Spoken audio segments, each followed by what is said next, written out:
जर मित्रांनो तुम्हाला हा व्हिडिओ आवडलाच असेल तर व्हिडिओला लाईक करा आणि चॅनलला सबस्क्राईब करायला विसरू नका, कारण अशा नवनवीन बातम्या तुम्हाला ह्या चॅनलवरती पाहायला भेटणार आहेत. तर मित्रांनो, नाशिकमध्ये विवाहितेचा 8 वेळा गर्भपात झाला आहे. कारण ऐकून सारेच हादरले आहेत. तुम्ही पण हादरून जाल.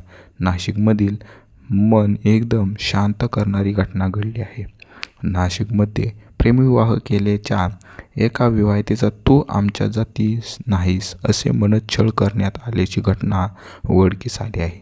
प्रेमविवाह केल्यानंतरही जात वेगळी असल्याच्या कारणावरून एका विवाहितेचा छळ केल्याची अत्यंत संतापजनक आणि अमानुष घटना नाशिकमध्ये समोर आली आहे.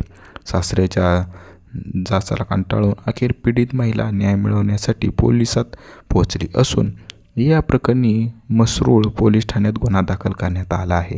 पीडितेचा प्रेमविवाह झाला होता, मात्र लग्न झाल्यापासूनच "तो आमच्या जातीस नाहीस" असे टोमणे तिला मारले जात होते.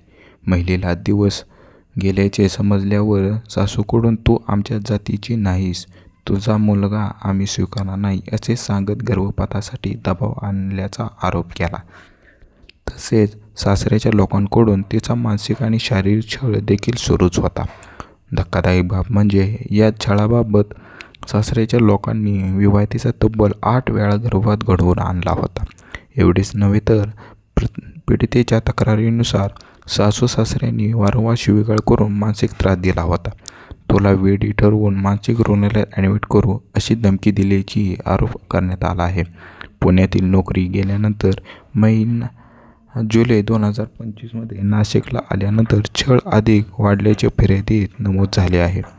या प्रकरणी मसरूळ पोलिसांनी विजय महाजन पती निर्मला दशरथ महाजय, सासू दशरथ महाजय सासरे यांच्या विरोधात गुन्हा दाखल करण्यात आला आहे. पीडितेने पोलिसांना सांगितले की नाशिकमध्ये स्वतःचे घर खरेदी करण्यासाठी तिच्या पतीने तिचे सोन्या-चांदीचे दागिने मोडून पैसे घेतले होते. पैशांसाठी आणि हुंड्यासाठी देखील तिचा छळ केला जात होता.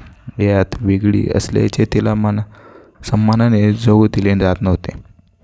या प्रकरणी मसरूळ पोलिसांनी गुन्हा दाखल करून पुढील तपास सुरू केला. तर मित्रांनो, तुम्हाला व्हिडिओ आवडला असेल तर व्हिडिओला लाईक करा आणि चॅनलला सबस्क्राईब करायला विसरू नका.